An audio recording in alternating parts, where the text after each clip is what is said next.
Hello YouTube and welcome back to another Phasmophobia patch notes, or in this case roadmap video. So there is a lot of information with a lot of photos. So I'm so excited what Phasmophobia has in store for us this year.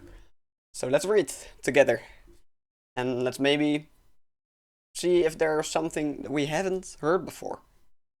Welcome back, we've got some news for you. The roadmap. Stepping into 2024 means new beginnings and a new roadmap for the game.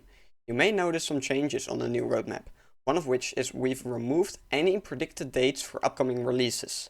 So that is of course because console got delayed like 2 times, so they don't want to have any like set date for something if they cannot um keep to that promise.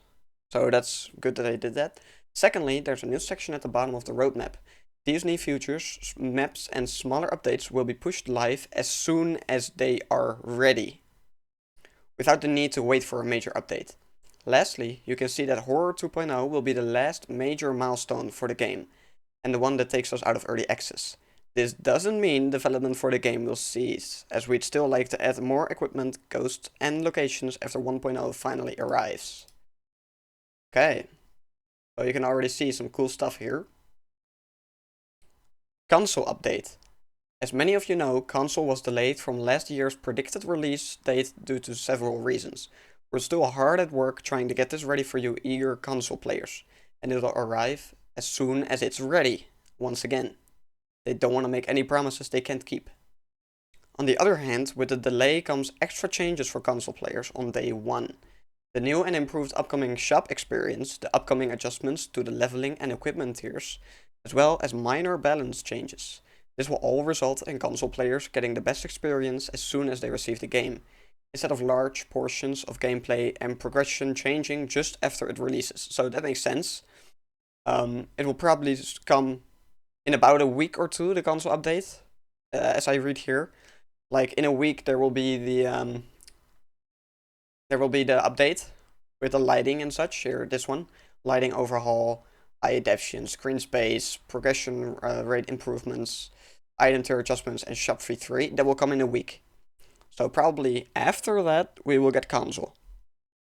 Don't know if it will be in a week, in 2 weeks, 3 weeks, maybe a month, but it will come.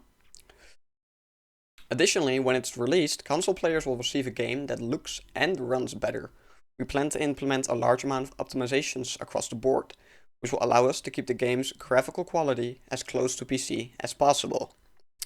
And we got some information on the new map, Point Hope. Here we go. The next long-awaited location for Phasmophobia will soon be upon us, Point Hope Lighthouse. As many of you avid ghost hunters are clued last year, we thought it was time to give you a sneak peek into how the new location looks. We originally planned for the lighthouse to come out sooner, but since hiring our first concept artist, Zach, we thought it was best to spend a little extra time making this unique location look extra special. Since then, CJ and Skinner have been hard at work to bring the newly created concepts to life. Not only does Point Hope feature a new visual theme, but it also offers a widely different gameplay experience, similar to the campsites. As it's a lighthouse, the rooms are circular and encompass a whole floor. This allows us to create several looping spots and plan hiding spots near or far from staircases, forcing players to make a quick decision whilst running from any paranormal attacks or from a paranormal attacker. So that means that like you can already see a hiding spot right there, lockers. You can see some line of sight blockers, like this thing over here, this while you're running down the stairs, this while you're running up the stairs. So you can already see some cool things. You can see some paint here on the floor, like a workbench. Below you can see the maintenance room, as it's near the top of the lighthouse. It's quite cramped compared to the living room down at the bottom. The confined space makes for an intensely personal ghost room, not leaving much room for a breather without traversing a staircase. Ooh, another picture. Hell yeah. Next is the main bathroom. It's been refurbished by the newest owners of the lighthouse, but some of the work was not quite finished. The central bathtub with a wooden divider makes for a great looping spot, and the ghost has plenty of toilet roll to throw around while you hunt for evidence. What does this mean? This will be the perfect place to test for speed-ups, poltergeists. But as I can see, you cannot see the ghost while you're looping because of this thing behind the bathtub. So you probably cannot really look for an Oni or Phantom since the looping spot is quite small. But gonna be interesting. Indeed. Farmhouse reworks. Wait, what? Looking a little further ahead, Zach has been hard at work with the new next two reworks, Bleasdale and Grafton. We found that while the farmhouses make for good locations, they're incredibly similar visually and in layout. That's true. We want to push them further apart by giving each farmhouse its own identity and theme. Both farmhouses will receive a reasonably sized layout adjustment, with the focus on making the buildings feel more authentic. This means fewer bedrooms/bathrooms and more rooms with purpose for the family that may have lived there. Grafton, the smaller farmhouse, has seen better days in the new design. Floors, ceilings, and windows collapsing, furniture broken or covered in sheets ready to be packed, and dust and cobwebs covering every nook and cranny.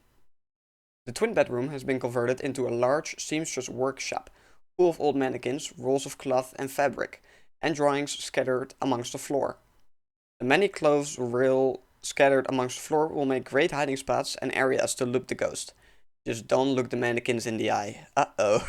I mean, this looks really awesome already.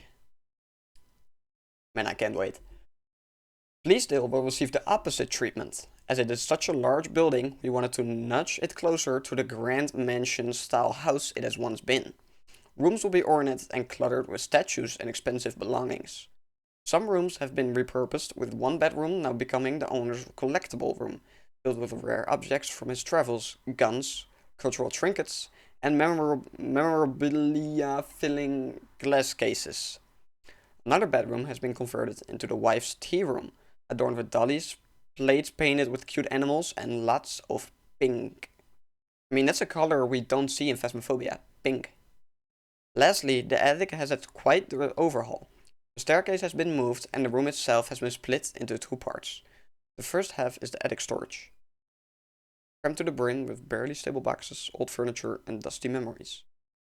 The second half has been inhabited by the couple's granddaughter, a girl that loves the unknown. Her self-converted bedroom is covered with witchy belongings, suspiciously haunting books, and dream catchers. Oh damn. Wait, this is Bleasdale? Wait, this is the attic. That's so cool. That looks awesome. Wait, where is that gonna go? Since this is the attic, what's that door doing there? The first update from the roadmap will be next week, when we remove the holiday event and will include the lighting changes, new eye adaptation, and screen space global illumination settings. If you don't know what eye adaptation is, by the way, it is, you know how your own eyes, when you're in the dark, it can see in the dark a little better over time, since your eyes, like, it takes time for them to get used to the darkness. And in Phasmophobia, in the darkness, you can literally not see anything. Well, that's what eye adaptation is. The longer you're in the dark, the better you're gonna see without a flashlight. Probably to a cap, but at least then you can see in the dark and not walk into every single object. So that's gonna be very cool. That's it for development preview number 16. We'll catch you with some more teasers soon. So that was it also for this video. So Phasmophobia is gonna have a great year as I look at it right now. But thank you so much for watching. If you enjoyed, don't forget to hit the like button. If you like my content, don't forget to hit the subscribe button. And if you want to see whenever I upload a new video or new patch notes of any kind, don't forget to hit the notification bell. If you want to see me live on stream, it's YoungSmith2005, so check me out over there. And I will see you all in the next video or stream. Bye bye guys, thanks so much for watching. Bye bye.